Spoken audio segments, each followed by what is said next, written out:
Welcome once again to the desk on Global Television, coming to you live and direct from the nation's capital.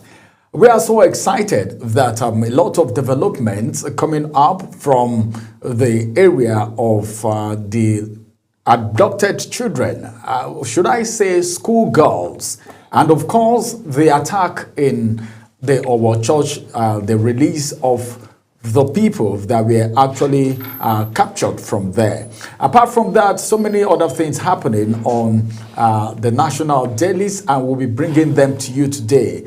Do you know that now, I think the Nigeria Police Force is about to be given, or is already given, a better focus than some of the places they've been posted to in the past, and we'll be looking at all of that as about 100,000 policemen have already been withdrawn from following or carrying bags for the creme la creme of the society, as the case may be. We'll look at that too as we get on the desk of this evening. And don't also forget that so many things are happening, and one or two of it we will also be looking at, from the politics to the economy to the society and the insecurity situation in the country. My name is Ramsey Enoch Agbo, and of course I have two gentlemen joining me on the conversation right here on the desk today. I'll tell you who they are, and that will be after this break. Stay with us.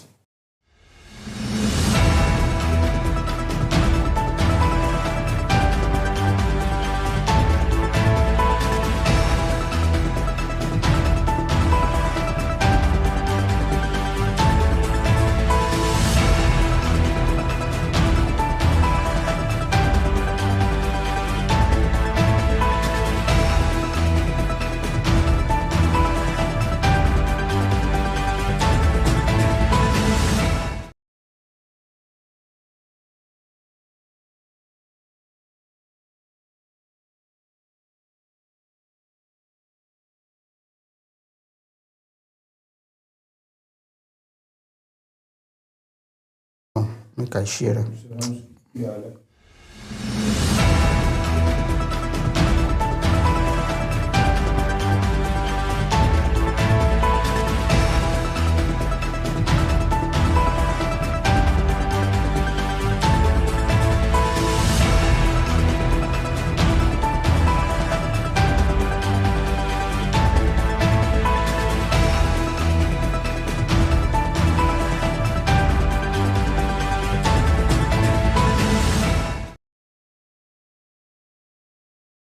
In fact, the desk is that's we call it the desk because it is a conversation table. We are actually conversing and discussing, talking about major issues on the national dailies, the headlines.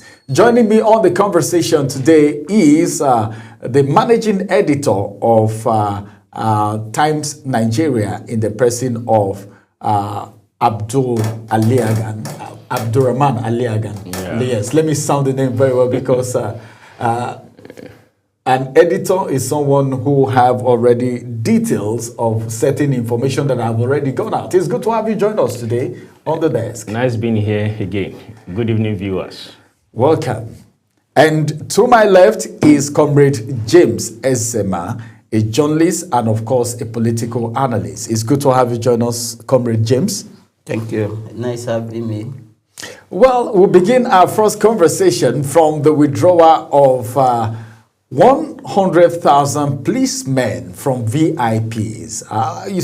You may be tempted to ask, who are these VIPs? All right, and what is the specific functions of the policemen attached to these VIPs? And the withdrawal by the president, 100,000 so far has been withdrawn. We don't know if more will still be withdrawn. Then, what do you think about this withdrawal? 100,000 policemen withdrawn after the security meeting yesterday. That happened. Well, it is an interesting development that first of all we are getting to know that up to 100,000 policemen are just there, securing big men across the country. 100,000. How many are remaining for the citizens? That's why you go to police station, sometimes it be difficult for them to assign a police team to you to do to carry out certain arrests, because how many do we have in the police stations across the country? And you will now see that in some places around the country, people are just they don't even have police posts. Not to mention even police officers around the communities. There are some communities in Nigeria you will go that there are no police presence anywhere. You can't find police presence anywhere except on market days. That's when you now see policemen from nowhere. So what would they be doing on market days? No, they will come to the road and mount roadblock and be collecting money from people who are carrying their wares and to and fro market.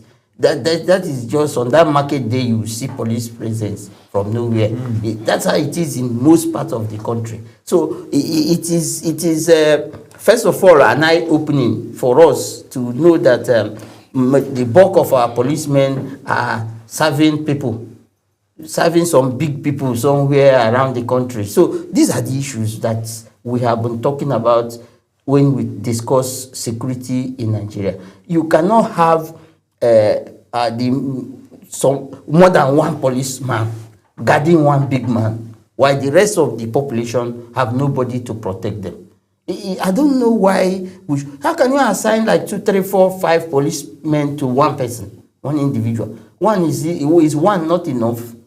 Even if the person is a former minister, former governor, because these are the people, the former senators, these are the big men that we are talking about, former House of Rep members, most of them, they have this routine of police team that is attached to them. Some of them go to their villages with 2 or 3 trucks of security personnel just to go to their village. And that is the reality. So it is more than a good development, in fact, for us to have this happen. But the challenge for me personally is that this is not the first time we are hearing of withdrawing from policemen. When this IG was appointed, he announced a withdrawal of these people from the VIPs. And then, how come that this same withdrawal is taking place? Does it mean that the withdrawal that happened at that time did not take effect?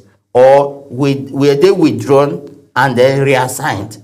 So, and then if that be the case, so what is the essence of announcing a withdrawal of VIPs from police, withdrawal of police officers from VIPs, when in essence, what we are talking about is how to secure the people of Nigeria. So I don't think we will continue, we will celebrate this enough, because it's worth celebrating. But my challenge now is, I hope this withdrawn police officer will not be reassigned to these people, because they walk right to the office of the IGP that they want to kill us, But the poverty they created is haunting them. And when the poverty they created is haunting them, they will be crying to the police and say, give us officers to guard us. Because when they were in office, they impoverished the people. They refused to give them what they are supposed to give them. The good governance they promised, the campaign promises they made, they will not fulfill any. And when they get back to their places after service, they will now go back to police and say, give us men, because we have created poverty, and this poverty and unemployment is killing us. And that is what we see. All right. Let me I will still come back to you, because I have some questions that I will need to ask you. He said, well, the only time you can know that there are policemen in some community is on market days. You see them go mount roadblocks and all of that, bulk of the police officers that we have are guiding the VIPs. But now 100 has been withdrawn. What do you think is the next way forward? Yeah. So, one, let us see that as a development, which is a nice one. For Mr. President to make that pronouncement, that shows that he is living up to the billings of his responsibility. Because before now, just like my colleague rightly said, that this is not the first time that that pronouncement has been made, but maybe because that was coming from the IG. But now that is coming from Mr. President, that shows that the issue of security in the land is becoming overwhelming. And they are trying their best possible to proffer necessary solution to that effect.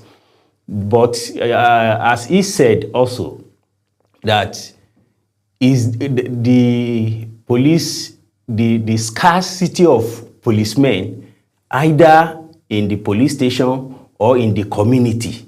You discover that that is part of why our society is not secure. By United Nations proclamation is that 1 kilometer you have to find police posts at each 1 kilometer. I can tell you, travel from here to, for example, if you are going to maybe Lokoja, how many kilometers from here to Lokoja? Close to 200 kilometers.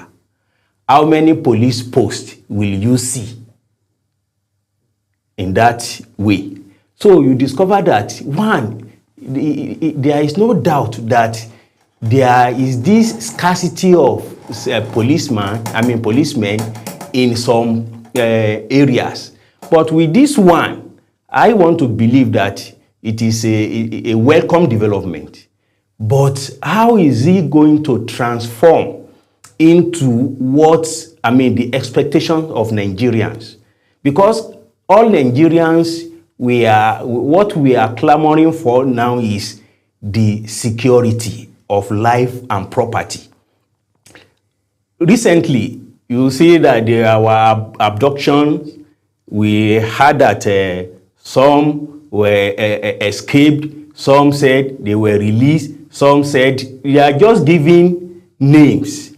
How this thing came to happen? Either they procure them by the means of paying ransom. Either it was a negotiation. Nobody, up till now, nobody can tell. Because there is lack of transparency even in the dealings of government and its people. Lack of this policy trust. We cannot actually trust when our government is saying something. Citizens cannot actually trust our leaders because all they have been said in the past, we have nothing to write home about. Withdrawing 100,000 policemen from VIP, like I said, is a welcome development. But how is this going to transform into secure our society? That is one thing. Then the next thing is that there are so many areas, just like my colleague said, that go to some remote villages where all these issue of insecurity are prevalent. You hardly find police posts, talk less of police station. And if we are building police station that you cannot even, assign policemen in them, talk less of areas that is remote areas. So maybe all this, from this 100,000, I want to believe the IG should deploy policemen to appropriate, particularly where there is tension, security tension. I want to believe that doing that, it will help the rate of insecurity in our land. But then let's look at it critically now. This withdrawal coming from the president himself, as a result of the mass adoption, all right, the crisis, and the release of these girls, all right, 50, I think 38. they escaped, Yeah. escaped, then 38 adopted were actually recovered. You know, they were gotten back.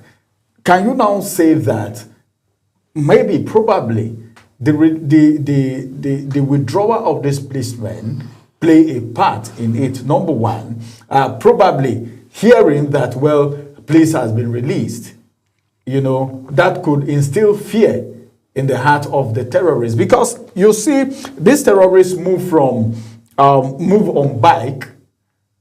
Where we have good patrol system, I think that can actually be curtailed. Do you think more policemen, all right, policemen can handle this job, or you feel it's beyond the police officers? To tell ourselves the naked truth, the current situation that we are facing in Nigeria today is beyond policemen, particularly our numbers. The number, I doubt if Nigerian policemen, as in the data of Nigerian policemen is up to 500,000. Before, they were banded between 300,000 and 350,000. And to curtail this present situation that we are facing now, one, it has to be a collective effort of security agents or security architects. Or look at one situation about a year or more than a year ago in NDA in Kaduna. These terrorists went to the NDA and abducted a high-ranking officer in that academy. So if a terrorist gang can gain access to Nigerian Defense Academy and abducted somebody, an high-ranking officer of the academy, so what are we now talking about? What we have at hand now is beyond the issue of withdrawing 100,000 policemen. Because one, what we supposed to be working on is digital. Digital or technology has placed, if I can say, in terms of security, it has placed the destiny in our hands. It now depends the political will to make use of it. We are using drone. Drone is there for all our security agencies, the army, the naval officers, the Air Force. So what are they doing? And between 2023 and now, more than 2-point-something trillion has gone down to security sector for funding. Where are this money? What have they done with it? What is the result of this huge investment? So if, as of today, if you cannot deploy drone to even ascertain where these people are, what is the mode of their operation, our intelligence department of security, state security service, to me, it's not really working, because more than 10 years now, we have been battling with this issue. Till date, we are still singing the same song that we sang in the last 10 years. And there has not been, appreciable progress in terms of securing Nigeria. Immediately after Trump made his statement, what happened? It was escalated. Abduction here, abduction there. So what are we saying? To tell us that it is not actually the issue of withdrawing 100,000 policemen from the VIPs that is going to solve this problem. It should take a policy trust, that we can actually trust our policy. When president talk, can we hold on to his statement? Can we work with it? Yeah, IG sat down with security agents. They talk. With the president. The outcome of it was withdrawal. Of 100,000 policemen. Yeah, that is, we can say, is a step and right step in the right direction. But what we are facing today, let me make myself as one of to make reference to myself. Between Saturday and today, there is a school that one of my daughters was attending. They call us that by Monday we should come and pick our children. And they wrote exam between Saturday, Sunday, and Monday. And they finish all their papers. And they asked us to come and pick them. So look at this. I was looking at it that this may be from a security issue. They just hanging it on that they are doing renovation in their school. But who does that? How can we continue to go this way? Because the security, nobody can guarantee security of his family, his society, or his community. So it is not only withdrawal of 100,000 policemen. It must take a serious and a critical approach to actually work on what is on ground. Because what is on ground is overwhelming. And a critical approach has to be melted on the situation we are finding ourselves. So in short, the withdrawal of 100,000 policemen honestly is not the answer to this problem we are facing. Thank you. All right. Well, this is a very serious situation right here, as it is. Well, this may not be the situation, and of course, we'll go on a quick break. After this break, we'll return and we'll continue with the conversation, because we need to talk about this intensively. Pulling out 100,000 policemen from VIPs in Nigeria, which way forward? Would they return back, or you feel it is not necessary so that we can take them back to where they are supposed to be originally? We'll return from this break and talk more on that.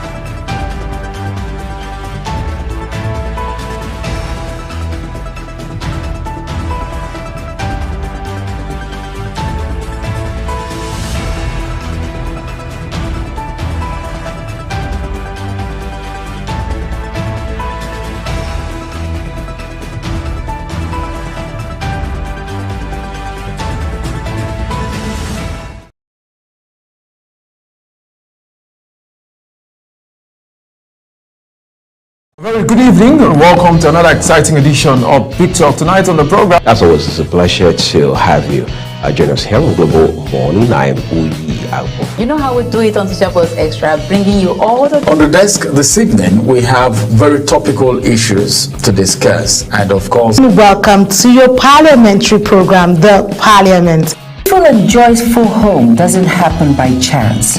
It is built on... Men can rise beyond traditional boundaries to claim their rightful place as... The numerous committee about more than 12 committees. Festival is a program that comes to you once in a week at about this time where we look into issues and discuss them. It gives you the opportunity. Trust me, today you're about to get entertained. Hello everyone and welcome to the program Talk Sports here on Global Television. Talk Zone is that platform where we bring young and talented artists. Stay tuned, stay inspired, stay with Global Television on DSTV Channel 365, on Star Times Channel 276.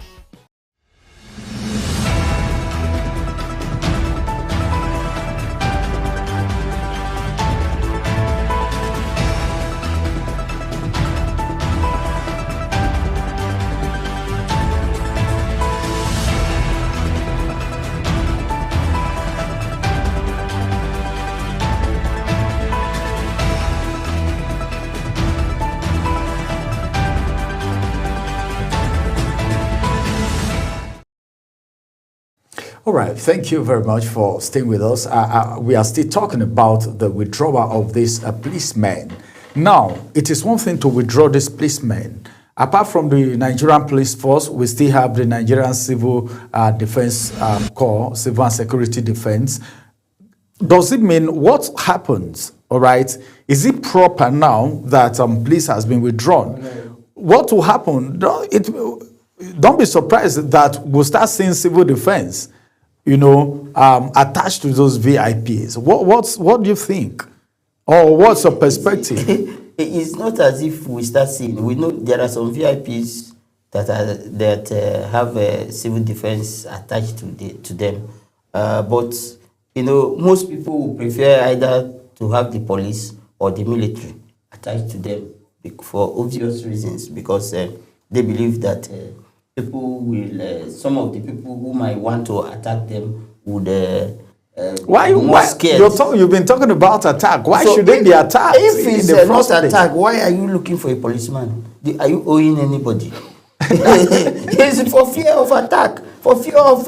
So why should political office holders or VIPs be afraid of attack if their hands are clean? Why will you not be afraid when your hands are not clean? Okay, except for that. Your hands are not clean. You must be afraid because for once you have been in office, and after being in office, you came back home. Your people who are looking up to you have come, and they see that you have come with nothing. And then the one that you came with, you have pocketed it and kept it for you and your family. And then you will say they should not be a threat. They will continue to want to collect that thing that you have kept for them. You see, this is the thing that happens when we deceive ourselves as leaders. If we deceive ourselves as leaders and think that, because I am there, the rest of them who are not there, they are not important. Okay, no problem. By the time you finish, you return to them. But the irony is that they don't just retire to the villages or to their places where they have was living. They will retire with the police that's supposed to protect us from criminals. And that is the problem we're having. So let us begin to look at it that is a good development as it is, but my fears remain very, very clear that these people will be taken back by these VIPs. They know how to shout in the ears of both the president, the Inspector General of Police, and everybody.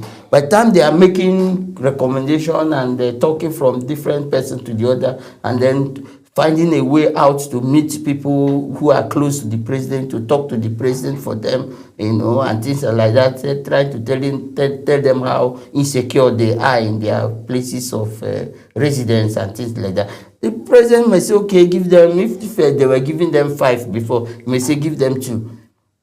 But why should they be taking our policemen that are supposed to protect our schools? Let them send them to our schools. Not to individual houses. Okay, probably maybe at the gate of every school, just the way you have the usual uniform security officers. Sure. You can have policemen attached to them. School, a team of policemen attached to each school. I can tell you that the bandits that want to come there, they will think twice. Even though they may be coming with sophisticated weapons, fine. But for the fact that they have a trained security operative, not just a megad who is just having probably a stick and knife, there, it will be difficult for them to come. It's enough deterrence. But when they are not there, nobody is there except some of these megads that are or vigilant groups that are having all these. Some of them don't even have den guns. They just use cutlass and this their stick that they use, and that is all the weapons that they have. And you want to stay there and be a deterrent to some of these people that come with sophisticated weapon and their motorbikes. That I don't know how they will be driving their motorbikes in the bushes. And then nobody is saying anything, nobody is seeing them. Anyway, it's not as if people are not seeing them, because at least for once, we have a governor who have come to tell the truth, which is the governor of Kebbi State, that look, there was intelligence report that this attack was going to take place. And then security was mobilized, that typically acting on that intelligence. But along the way, security was withdrawn, and 45 minutes after the security were withdrawn, the attack took place. And then the explanation is that there was a in one kind village near the place, and they had to leave. So it's now those people who are there are the ones that will now be drafted to be running headers. Maybe because we have a shortage of security operatives. Probably that's why the president said, okay, let us withdraw these people who are attached to this. All right. And let's hope they will not give them back this security personnel. Well, we are still waiting to hear what the authorities will say about, because the governor is crying out right now. Sure. And of course that there was an intelligence information, but then nothing, the officers were withdrawn just a few minutes before the attack. Let's see what the authorities will do about it. Mr. President have heard, the IG have heard, the security chiefs have also heard. Let's see what will come out of that. Now we'll move to Rivers State, where we heard that there is an audit going on after Ibas left the office. And as a matter of fact, there is an audit. Rivers State Rivers now begins local government workers audit after Ibas exit. A lot of people, when he left immediately, some people said there is need for him to be audited. Some person said, well, there is no need. He just came in as a sole administrator, and the election, everything was done under his watch. And because of that, there was no need for audit. But now, Rivers begins local government workers audit after Ibas exit. What do you think, Abdurrahman, about this? Do you think this is necessary? Yeah, if in any state, if the workers' audit, if it's taking place and is genuine, honestly, it would have been a very good thing. But we all knew that reason behind this audit was we cannot be easily detached from the script that played up, even in the first place, as in what brought Ibas to Rivers State in the first place.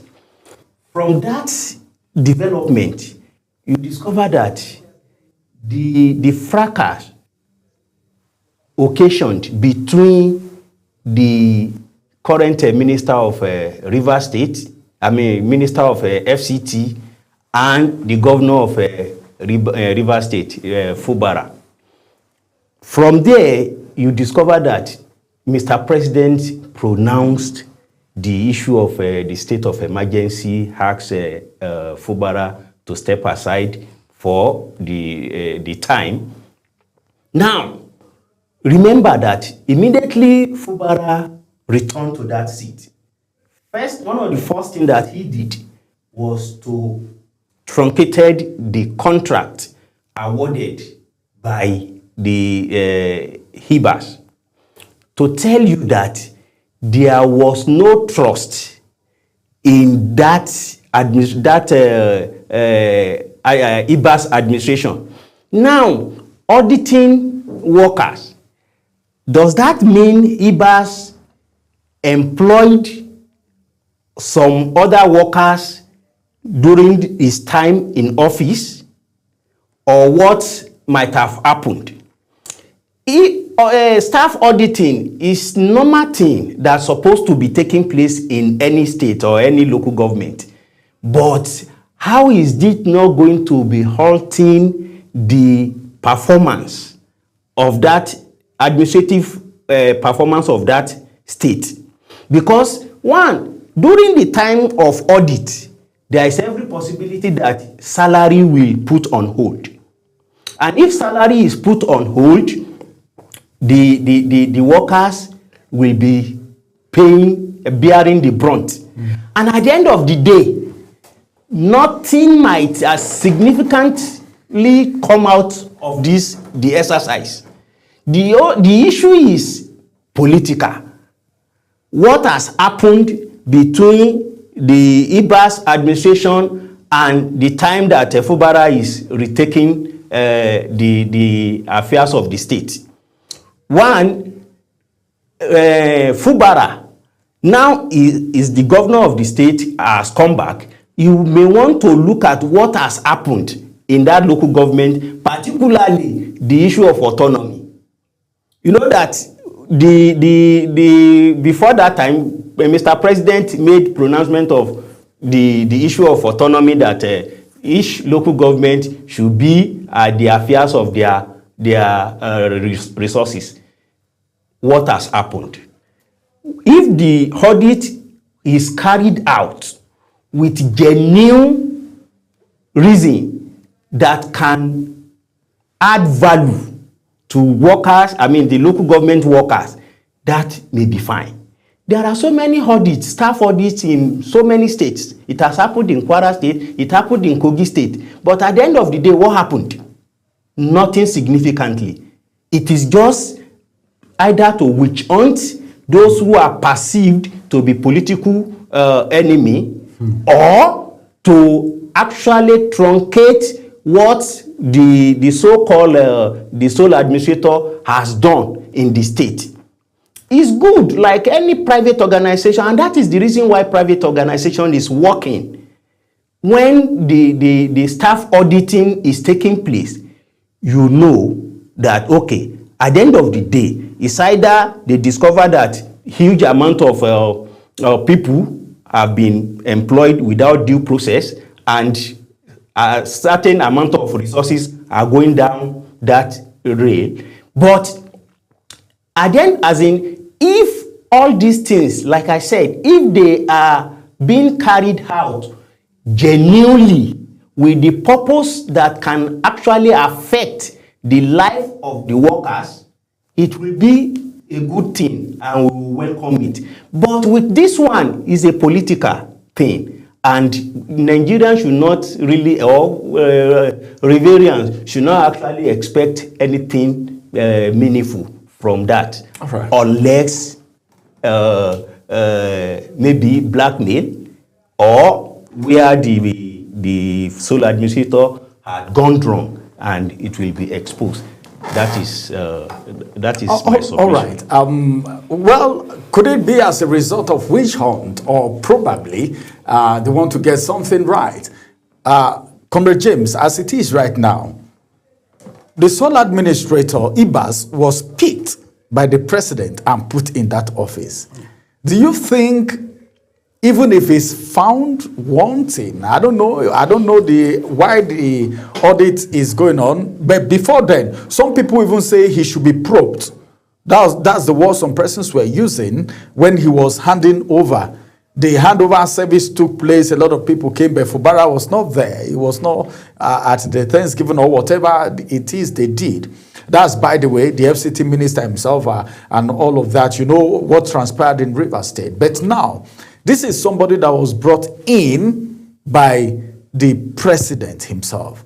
Do you think this audit is a form of witch hunt or fault finding in the sole administrator, the former sole administrator of Rivers State?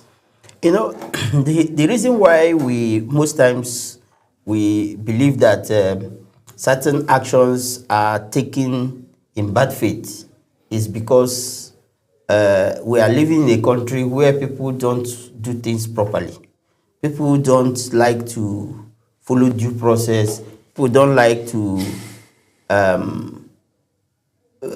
just take an action of government as based on its face value.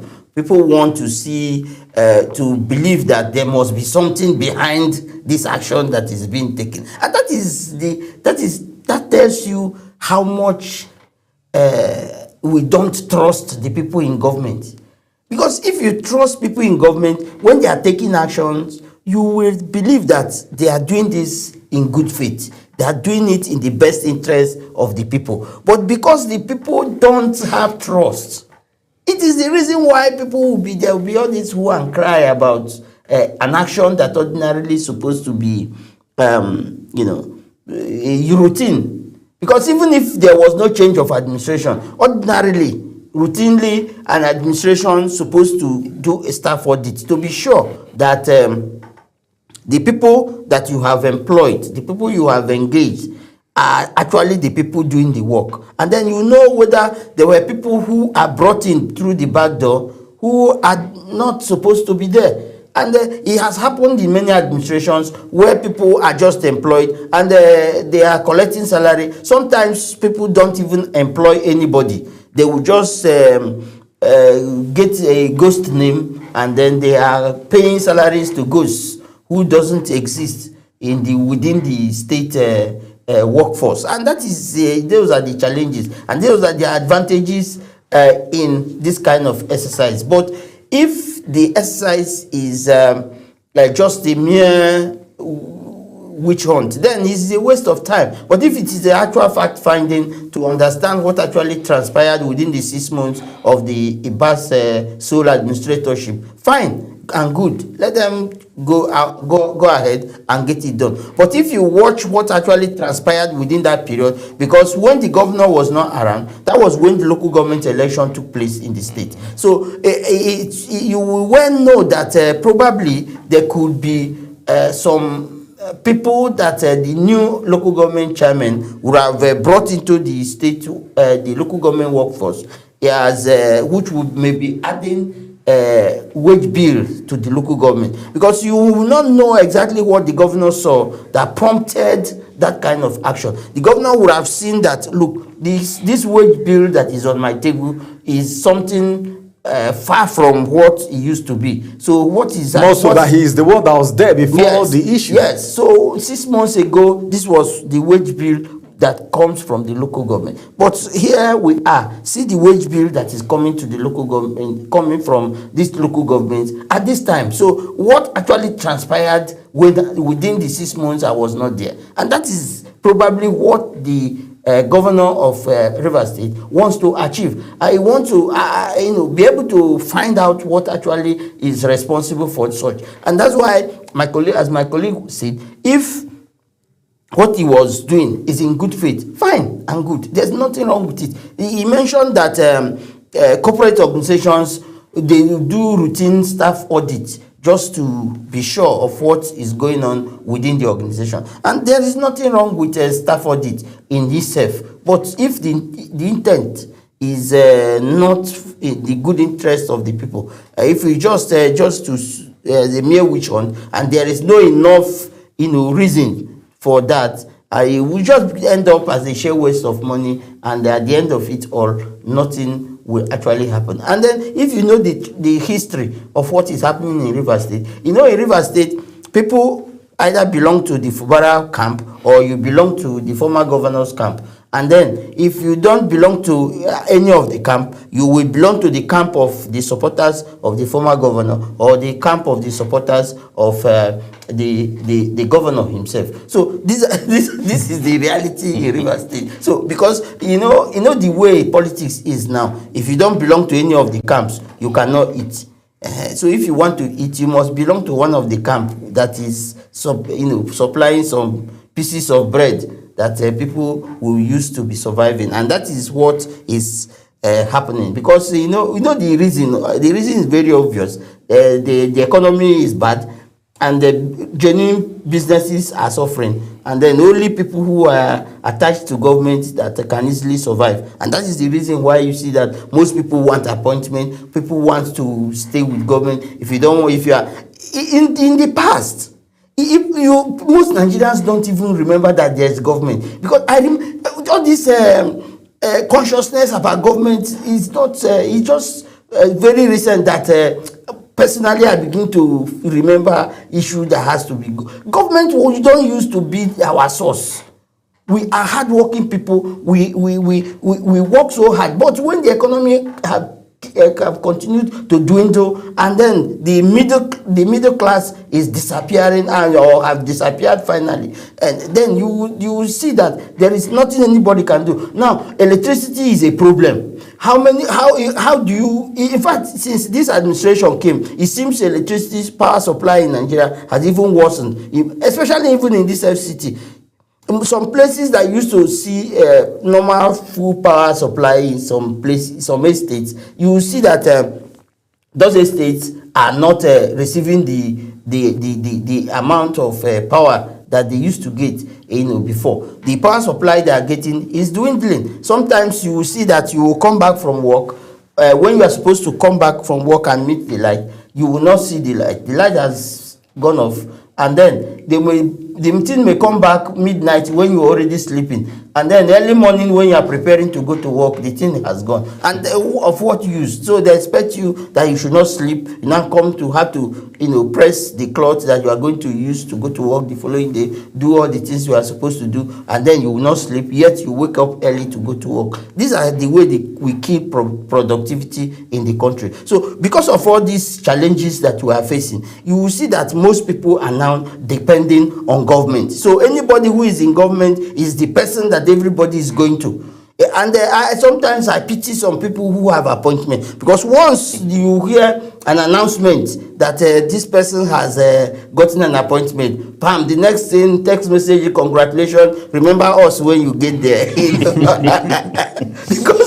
because that is the only way to survive. Everybody will be clapping hands. And then if you see that somebody that is from your place is in position, anybody who wants to talk anything bad about the person's activities, you flare up, because you believe that they want to take food out of your mouth. And that is the problem that we are facing. And that's why today the bad governance is an issue. And so the Rivers is not an exception. There's nothing that is happening in Rivers State that is exception as far as Nigerian politics is concerned. So the audit, good and fine. Let them see and know what actually happened. But on my own side, I think at the end of it all, probably some godfathers may just say, just leave this thing, let's move on.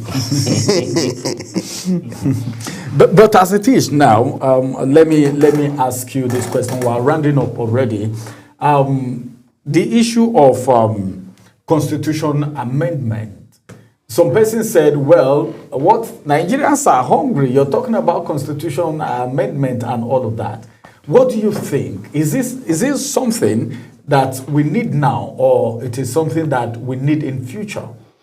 Yeah, you see, the issue of a constitutional amendment, you discover that it is not today that we have been saying amendment of a constitution. Since it is our Bible or our Quran, and we have discovered that it is not perfect yet, it has not been serving as an answer to our problems. So the best thing, even some people are even saying that the best thing is to even clear this one off, because it was a product of a military. that there is not, we are a civilian government, we are practicing democracy. Let us come up with new one. And you discover this has been in the mouth of many Nigerians, because what we see that's supposed to be the grand norm is not adding value to our existence. So, but in politics, they believe that is one, amending it. Some people believe that we should not just abandon it totally, that we can still amend those areas that we believe that it's needed to be adjusted or amended. So amending it, good and fine. If those areas that we feel that is not serving our need can actually be amended, because bringing a new constitution outrightly, I doubt if we have that luxury of time to continue to put up new constitution now. If that amendment will serve the purpose, because the one we are using, 1999 Constitution as amended, people sat down, came together to put it up. We are still going to bring other people. If we want to bring new one, we are still going to bring new people to write new constitution. And don't forget, we are all human beings. I want to even believe that there can never be perfect constitution, because the events are unfolding, but giving time. What was gazetted yesterday, the event of today may make it obsolete, so that we can still keep in saying we are amending it. Even if we write the new constitution today, it will still be subjected to amendment tomorrow. So, good and fine, we can still continue to amend. But if you look at it, that majority or a major part of our constitution is not serving the need of our society, maybe the new constitution can be considered. And if we believe that we can be amending it to suit our purpose, and equally don't forget that our constitution is being amended to suit some particular purposes. All right, I think that's it there. As we try to round up, the reason why I'm asking this question is because the National Assembly is set for final vote on constitution amendment. As it is right now, we have just barely a minute or two to go. What do you think of the National Assembly's intentions? You see, I think it is time for us to begin to tell ourselves the truth. You see, the 1999 Constitution, as it is, was not subject of any form of referendum. So the people did not approve of it. It was just a schedule in Decree 24 of 1999. It was Decree 24 of 1999 called the promulgation of the 1999 Constitution Decree, 24, which had the Constitution itself as a schedule in that decree. In other words, the 1999 Constitution is a product of military. It was the military that just forced it on us by decree, not by referendum. Because ordinarily, what the military would have done is that immediately after they have finished the process of drafting that constitution, they would have given it something that should have looked like a people's buy-in by subjecting it to a referendum of the people and getting the FEDECO at the time, the Federal Electoral Commission at that time, to now do a kind of a referendum, yes or no vote by the people on the constitution. And then at the end of the day, it becomes the people's constitution. But that has not happened. And you cannot say that constitution is the people's constitution. No, it is not. It's still a decree. For no matter how we look at it, the 1999 Constitution remains Decree 24. All right. So we until the people do a buy-in, there is no any way we can. Let's see how all of that is going to end. But as it is right now, time will not allow us to talk more of this. Maybe subsequently, if it appears on the National Daily again, we may still talk about it. A very big thank you to you, Abdul Rahman Aliagan, for joining us on the program today. It's a pleasure being here again. Thank you very much, Comrade James Ezema, for joining us on the desk. Thank you for having me always. All right. Well, the desk will return again with this gentleman or other guest, and that's going to be on Wednesday when we bring you more conversation and discussions on the National Dailies. My name is Ramsey Enoch Agbo. Many thanks for joining us. Bye-bye for now.